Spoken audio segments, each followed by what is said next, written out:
Okay. Good. Okay, now pick your knees up. Okay. Okay, keep those up. Keep those arms down. Okay. Yep. Keep going. Keep going. Keep going. Both feet. Good. Bring your knees up as high as you can.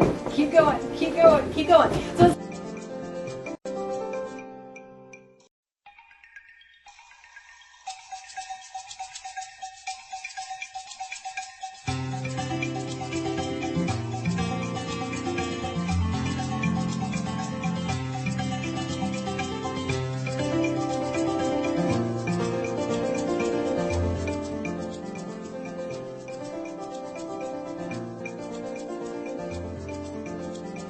Hello, everyone.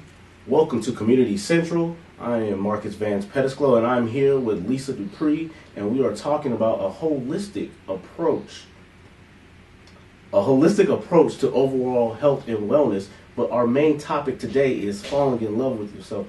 Lisa, how are you doing today? I'm doing wonderful. I'm glad to be here. Good. I'm glad that you're here. So, Lisa, please tell us, how do you define falling in love with yourself?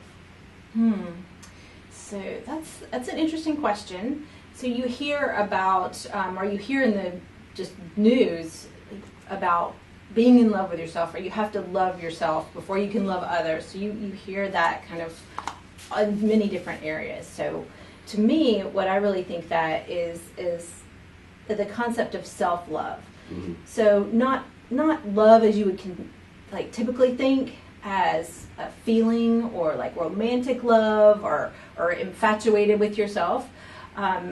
Definitely not what you might go to the extreme and think of as narcissism or really being selfish, but really the concept or the process of being able to know yourself, being aware of your strengths, being aware of where you're weak, and really being able to live in a way that you have compassion for yourself as you would have compassion for others. So you can really honor you as yourself, so that you can, live with purpose and in line with your values. Okay. So tell me this. Why do some people neglect themselves and the ability to live a healthier life? So that's a good question. So having worked with many different people in, one-on-one and coaching and being their partner in health, lots of things come up. So people neglect themselves, especially in the realm of health, because of expectations of others, competing priorities, and just really kind of what their role is, how they see themselves in the world. So, for example, I know I've worked many different times with women who are professionals, and they're parents, and they are wives. So they have many different roles. They're daughters, they are sisters. So they feel obligated, or the other people are imposing expectations on them. So, most women are very in tune with giving, and that's meaningful for them. Right. And so they tend to give and give and give of others without realizing that they have to replenish themselves and take care of themselves for them to be able to continue to do that. Right. And I noticed that you talked about women, but what about men? Why do you think men let the healthy lifestyle just slip away from them? I would say in a lot of ways the same thing. So different expectations. Being the provider, if they're a father and a husband, so they feel like they have to get out there and be as successful as they can. If they're driven and they're professionals, then there are expectations placed on men that are not necessarily the same as women in the professional realm, to where the expectation is that they're going to get up and they're going to work from 7 in the morning until you get done. So if your boss expects you to be available 24/7, when do you have that time for yourself to actually take care of yourself, or even become aware of what you need to take care of, what your body needs or what your mind needs? That's interesting. So, Lisa, what exactly is health and wellness? How do they differ, and what are their correlations? That's a tough one. So I would say health is not one thing. So there's not one really rote accepted definition of health. That's what we're at the Center for the Study of Human Health. That's one of the things that we're trying to do, is define health as well as kind of the science behind it. So what does it really mean to be healthy? Not just the absence of disease, but what does it take to be healthy? Right. So the more and more that I learn about it, and the more and more I'm in this field, I mean, health touches on everything. So there's different areas that we look at when we're educating about health. So we have what we call like 5 pillars. So there's emotional, there's social, there's mental, there's physical, there's spiritual. So all those areas kind of roll into overall health. So there's wellness in each one of those kind of subcategories, and all those things, they're interconnected. They all flow together. Lisa, do you think loving yourself is an integral component to mastering overall health and wellness? Absolutely, absolutely. I think cultivating that self-love, being able to know what you need, not just what you want. Right. Having the courage to be able to express that, being able to be mindful, being present in the moment so that you know what is going to work for you, right, and what's not working. Okay. So you have to have a certain level of awareness and certain level of maturity to be able to know what that is. What is it going to take for me to be healthy? How am I going to best make this healthy choice? What do I really need right now in the moment? And then how do I set up the steps, and how do I set up my environment, and how do I set up my relationships to where I can nurture other people but also really nurture myself and optimize my own health? Okay. And we're here on Community Central. I am Marcus Pettisclo here with Lisa Dupree, and we will be back talking about more about falling in love with yourself.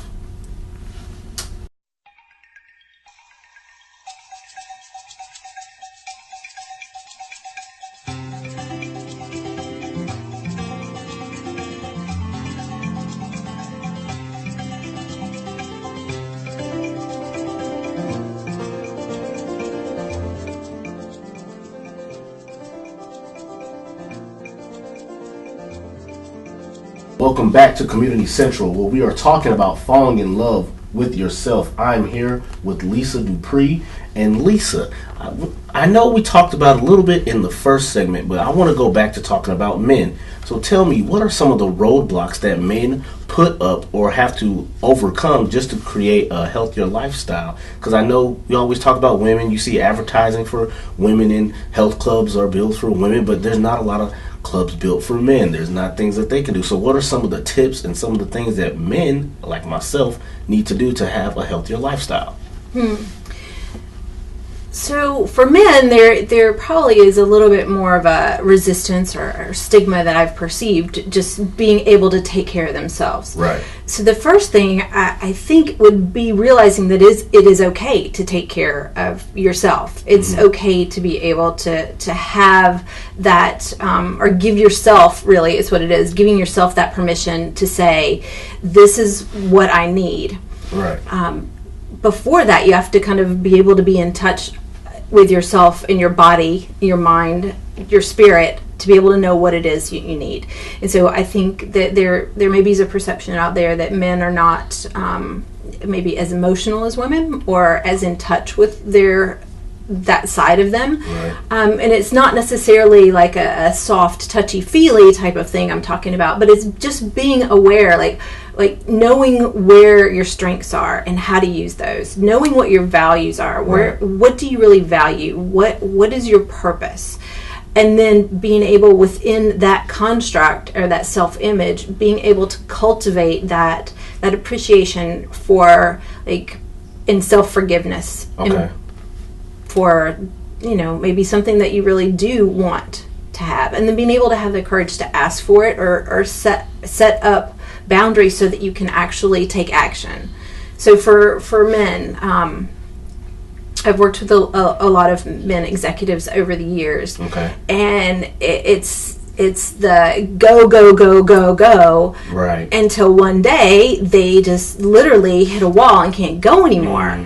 So hopefully before that ever gets to a point, there's these warning signs. So being aware of what those warning signs are, like, being really, really stressed, not having the time to have the downtime, or not having a release of that stress, or how do they build back up their reserves. So for some people, exercise is something, but that's one of the things that gets thrown out the window really fast when there's time, issues or commitments, things like that. So how do you set up time to exercise? What do you do? So being able to know that that's something that you want, being able to communicate to those people around you, whether it's your coworkers, for your family, those other people that depend on you, involve them somehow so that you can actually take steps and take that action. Okay, but do you think that outdoor activities are more beneficial for men, or maybe indoor activities, such as some men like to play video games a lot, or they like play cards or some things like that? Do you think that outdoor activities have more benefit than indoor? Benefit for what? As far as creating a reserve, having that downtime, like what are some of those activities that men should do? Right, so what, for health specifically? Exactly. We talk about something, and it's a concept that came out of positive psychology and that kind of movement of flow and flourishing. So flow activities, so things that you're involved in to a point of like time passes and you don't notice it. So things that you're completely involved in, they take skill, they involve challenge. So for some people, that is kind of that video game. Some of the more, what you would think, more sedentary kind of indoor activities. That kind of is more of a mental release or a mental challenge or an emotional challenge. And that has benefits for mental health and stress release. Outdoor activities, they have those same elements of challenge depending on what it is, but it may tend to be a little bit more physical. So, doing, let's see, what are some activities? Rock climbing, highly skill, very challenging. It does, and it has benefits in more realms. So not only do you have the physical, but you have that emotional challenge. So you feel great if you're able to conquer one path up a rock. Mental, because you're really super focused. There's nothing else that matters in that moment when you're climbing a rock, because if you let anything else matter, you think about what you got to do at 5 o'clock, or what you're going to have for dinner, or the assignment that you've got, or the presentation you're doing tomorrow, you're going to fall off. You're going to lose your concentration. So there's definite benefits for both. It depends on what your needs are and what you're really what of those pillars you need to build back up. Okay, so talk about how individuals can incorporate daily exercise into their daily routine. What is the best way to do that? Do they need to set a schedule and say, hey, 7 a.m. I'm going to get up every day, I'm going to go work out? Or do they just need to do like I do? I just do it at random. Yeah, it depends on the person. So highly, a big proponent of individualizing what it is that you need. For some people, that schedule works really well. So having blocks of time set aside. So if you're very schedule driven, then that works really well. Like if you know there's a class that you want to go take, or you have an appointment with somebody to work out with them, like an exercise buddy or a personal trainer, then by far that's the way to get it in your day, because somebody else isn't going to schedule something if you have that boundary and that's already scheduled. So definitely that's one way. And if you have somebody waiting on you and you're accountable to somebody else, then, that's going to get you up and moving. So you're going to get there. Some people are much more spontaneous. Some people, for exercise, they do more play. It's not as structured as like a 1 hour exercise session. So it depends on if it's a pickup basketball game, or a pickup football game, or a spontaneous jog with just because it's nice out and something freed up in your schedule. So any of those things work. It's just, I think it's more being mindful of what you want to do, and then looking at your week ahead and saying, how am I going to get this in where I can get it in? Okay. Well, can you talk about the article that is in the Global Advances magazine? Yes. So in July, we actually had a proof of principle article come out. It was a letter to the editor in Global Advances and Global Advances in Health and Medicine.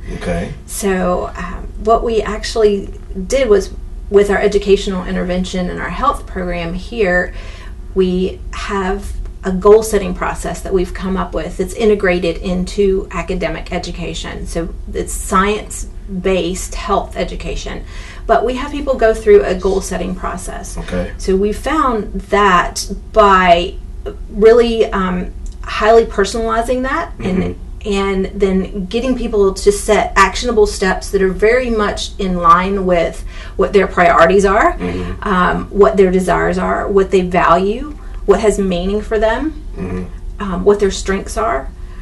So by being able to put that into this whole goal process, then they've been much more successful and made a lot more progress faster. So that's what we're really excited, that it looks like it helps build that motivation to keep going. And the intrinsic motivation that we have is what's going to keep you taking those steps and making those choices and being mindful of how you can actually accomplish what you want to accomplish with your health and wellness. All right. Well, I hope you make a choice today to come back to Community Central, and we'll talk more about falling in love with yourself. We'll be right back.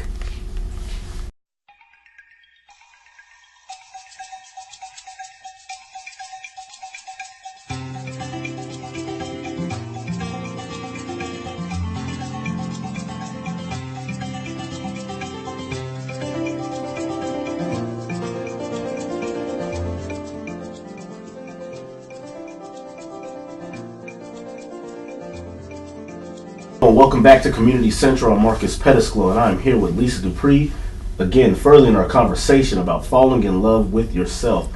Now, Lisa, this is the part of the show we're going to get down to the nitty-gritty of who you really are. So please tell us some about your professional background, where you've been, where you've gone, where you're going. So, let's see, where I've come from.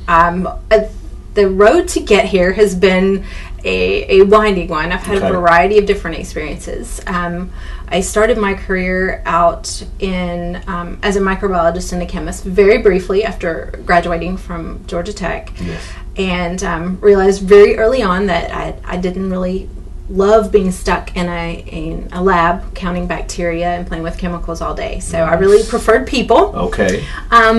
At about that same time, my parents had decided to get out of the corporate workforce and opened a bar and pool room. So actually, I went and completely did something different and ran that for many, many years with my family. So we had a family business. So, and that was an education unto itself. Unlike any that I think I could replicate anywhere, I learned so much about people and behavior and business and a myriad of different things. So many years into that, I decided I really wanted to go back and pursue a master's degree. So I went back to Georgia State University and got my degree in exercise science. And then went into corporate wellness and fitness in the preventive medicine program. So stayed there for about a decade. And then came to Emory and was in the predictive health initiative. So that was kind of a translational research initiative, and now I've transitioned into the college. So working still at Emory. That's good. So I have a question. Now, did you know when you were around 9 years old, said, I want to be a professional for health and wellness? Or is this just something that you acquired along the way as you began going to different things, seeing different things, going different places? So tell me about that, and then also tie in some of your passions and some of your goals for what you're doing. So when I was 9 or 10, no, I think when I was about that age, I wanted to be a marine biologist. So I wanted to play with dolphins, I believe, if I remember correctly. But I've always been active and always been, I've always moved. I started dancing when I was 4, and then I just continued on. So I've always been involved with movement and physical and health. I found out when I was my late teens that I was I was allergic to many things. So many different foods and many, pretty much anything that's green. So unfortunately, so that kind of caused me to do a lot of research on my own into what is healthy, how can I be healthy, because it's not necessarily the same as the person sitting next to me. So that led into my studying biology, and kind of kept going from there. So did I know when I was 9? No, but I think there are many different things that kind of pointed me in that direction as I got older. And I developed that, really my curiosity because of my personal experience, but also just seeing my family and kind of some of their health challenges. Okay. And so wanting to learn more about that, wanting to be able to actually help people and be able to know more about the body and what does it really mean to be healthy, not just physically, but mentally and spiritually and emotionally. Okay. So tell me about some of the challenges in your profession. There are many.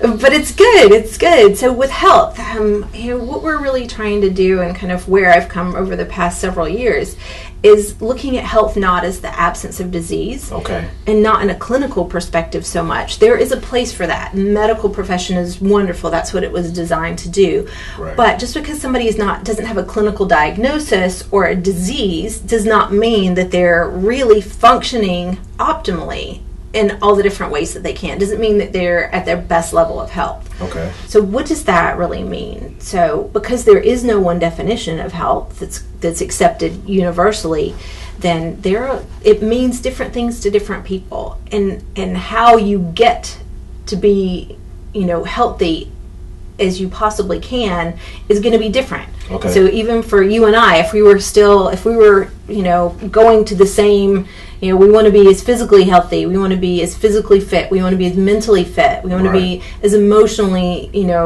well as we can. Right. So we have the same end goal, but how we get there is going to be completely different. Right. So that being able to work with individuals and come up with whatever is going to be the best for them, and how do you draw that out? How do you help people know what's best for them, and how do they actually take action on it is really I think the biggest challenge. But that's also what excites me. That's what gets me up every day and gets me to work and keeps me working on it, because it's not the same thing over and over. Right. Yeah. Okay, so tell me, what advice do you have for individuals who are struggling to achieve their goals?